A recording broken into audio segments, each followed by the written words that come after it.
Good morning, everybody.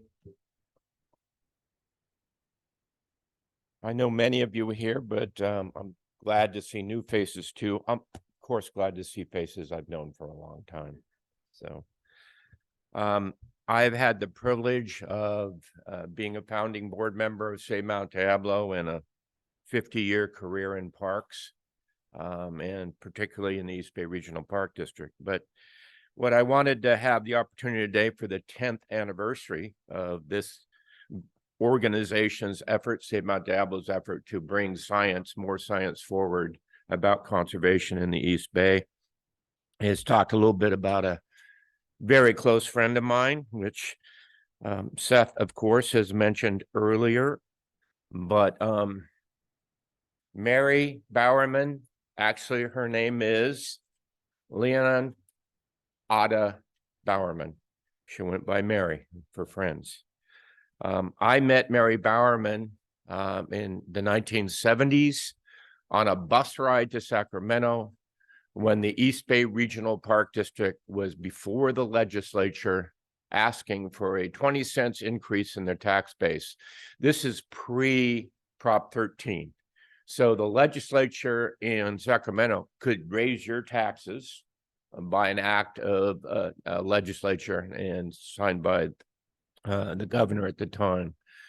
A busload of conservationists came up to Sacramento to speak before Senator John Nedgley's Committee on Water Parks and Wildlife to support that increase by the Park District. It was a huge, huge milestone for the East Bay Regional Park District.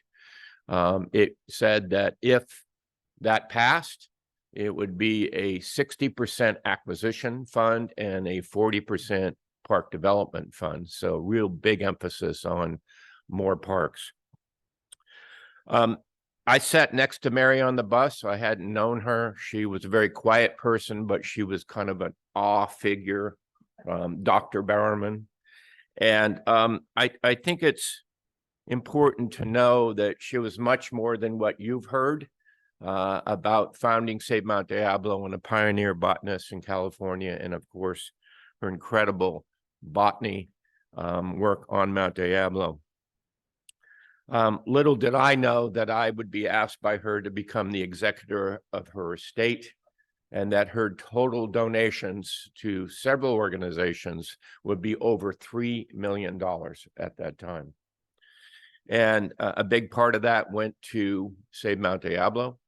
A big part went to the Jepson Herbarium here in Berkeley on the campus, and a big part went to the Nature Conservancy. Probably some of you didn't know that Mary served on the board of the Nature Conservancy for a very long time, and her emphasis there was desert. Her family immigrated to Pasadena in Southern California. Her father worked there, and she fell in love with the desert. And that's where she really started really doing flowers and botany out there before she went to UC Berkeley. And she eventually would buy a house near Palm Springs so she could go to the desert whenever she wanted to and study the wildflowers. I had the privilege of doing that a couple of times with her, and actually sold the house for her. And that part of that money went to those organizations. But I'm just so pleased that Save Mount Diablo has created. I want to thank Meredith and I want to thank Malcolm for their work to do that, because Mary would be very happy to see continuing efforts on science-based conservation. And, you know, she was much more than a scientist, but she was always a scientist. She was always in the detail, the botany eye. But she was a conservationist. She was very shy. She did not want to be making public statements, but she had very bright eyes that would look right through you if you didn't do what she wanted. But she wasn't very vocal about it. She worked hard in many ways. She was reserved, but had a strong conservation ethic and a love of nature. I brought a couple of things just to show. And I know Seth is going to come after me wanting these. So,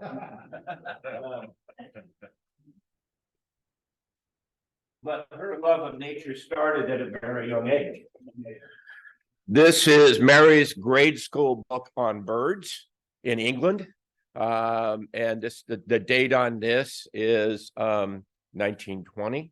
This is butterflies of the British Isles, which was also one of her favorite things. In fact, one of the things she was thinking about in her major was to actually the study in the science of butterflies, and she eventually settled on botany.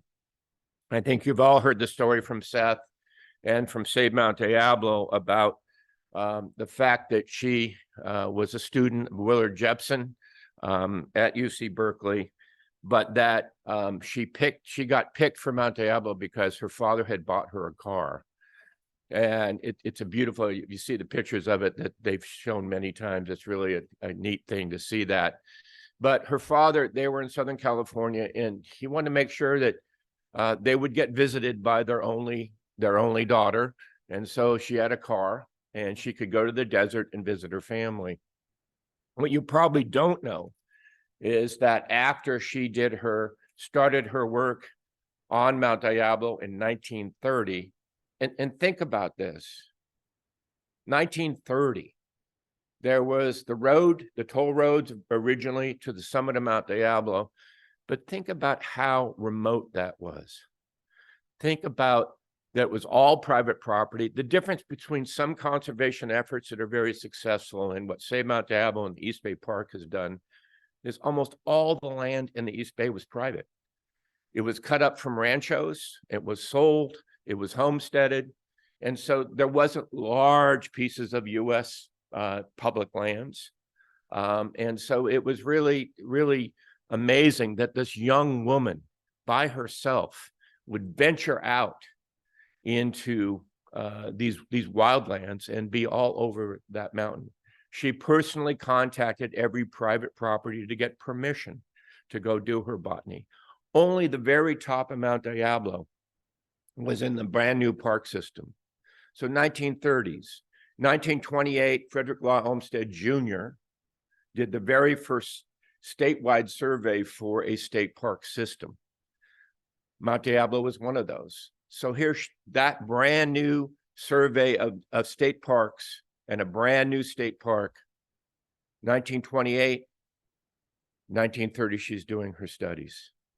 She's at UC Berkeley under Jepson. Think about the male-dominated professors at UC Berkeley. And here's this young woman who probably didn't say no for an answer. I'm not sure how she got Mary out of Lincoln, but I'm sure that was a little bit of an issue with her parents. You know, she decided, I'm going to be called Mary. A lot of people called her Mary Leo. But that is a really amazing time in California. It's the Depression. Huge things are happening across the nation to get us out of that depression. FDR, the president, was pushing the CCC, the Civilian Conservation Corps, the WPA. He not only was funding work in national parks, the young national park system created in 1916 with the Organic Act, he was giving money to state parks all over the country. And right here on the UC campus with the National Park Planning Body, who did a lot of that work. So UC Berkeley has a direct connection to the whole system of national parks and state parks through California. So it's a pretty amazing time. At the same time, a fledgling concept of creating a park system in the Oakland-Berkeley Hills was the East Bay Regional Park District, started by some of the core conservationists in the East Bay. Amazing time, 1930. The 90th anniversary for that park system is next year. So an amazing kind of set of things while this young woman's climbing all over the mountain, wearing high boots so rattlesnakes didn't get her, going through brush, no trails, just really, really an amazing time. But after she did her work and self-published her book because she couldn't get UC to support that, she actually left California. and she went up to Canada, and she decided, because she had a professor up there in Canada, that she was going to do a botany of the entire province of British Columbia. The entire province of British Columbia. I asked her once about that because I ended up with the manuscript that never got published because she came back. She came back because her father had passed away and she needed to help take care of her mother. And that's when she dedicated her life to saving Mount Diablo, her favorite place. But she kept going to the desert. She kept working on national conservation efforts, regional conservation efforts. And so I think, why didn't she publish it? Because she had to come back. And now I gave that manuscript to the Jepson Herbarium. They have it somewhere. But she really was going to take on that challenge. And she once said to me very, very briefly, she said, I said, well, that's a huge thing. Why did you? Well, you know, there's a lot of conifer forests, and Mount Diablo has a lot more diversity in plants. So that's interesting. So I think it's just really important to understand that time that she's climbing all over Mount Diablo and doing her work. But one of the things that I saw, and just a couple other brief stories, when she met Art Bonwell, they were a part of the Contra Costa Park Council pushing to put the East Bay Regional Park District in the 1960s in Contra Costa County. Think about it. There's over 50,000 acres of regional parks in Contra Costa County. There were 0 in 1960s. 0. No large preserves other than the top of Mount Diablo. That's an amazing, amazing thing. And I'm very proud to have been a part of that. But, you know, they started saying, well, Mount Diablo's not getting any money, so we're going to focus on Mount Diablo. And it wasn't just conservation, it was getting money to expand Mount Diablo. So as much as she was always a scientist, she was always a conservationist. I also had a conversation one time about one of my favorite people, one of my heroes, Rachel Carson. And I asked her, so do you know who, about Rachel Carson? She says, yes, she respected her very much, but I'm a plant botanist and she's a biologist. I don't know, Malcolm. I don't know. But she had published Silent Spring, one of the pivotal environmental things of the entire environmental movement. And I asked her, so, what? She says, well, I don't like to be out front. And she said, Rachel Carson is one of the bravest people in the world because she was so under fire for opposing nuclear fallout and opposing DDT and chemical use. She had the entire chemical industry trying to diminish her value. And so Mary was like, I don't really want to be out front on these things. I want to be in the background. So that's why she kind of was always in the background. And so I just think it's pretty amazing what she accomplished over that time. And I want to encourage all of you to not just be scientists, but to be conservationists and to do the great work we've seen Save Mount Diablo do and the East Bay Parks do. State parks, every time they get money, it's taken away. It's going to be taken away this year because of the budget. So state parks are really suffering. We need more people to advocate for the state park system. And Save Mount Diablo has done a great job of conservation. But I really want you to think about, some of these things. One time, Mr. Sino Sr. that was in that picture was asked, bought a piece of property right next to Crane Pond. And he decided he was going to develop that property. And it was owned by Getty Oil. He had the option on it. And Save Mount Diablo wanted it. They went to Senator Nedgley and said, we need money to buy this right away. And Nedgley got very, very angry and says, you don't understand. It's too late for the budget. I can't submit any bills. Go away. But he was a big supporter of Save Mount Diablo. Mary looked at him and said, are you sure you can't do something? And he said, no, impossible. A day later, he submitted SB1 as a late legislative hit for $1 million to buy that property. That's the time of advocacy, one-on-one with powerful people, never giving up. And that's why we have been so successful. And we were able to buy that property. So I just really want to encourage all of you to realize that conservation is controversial.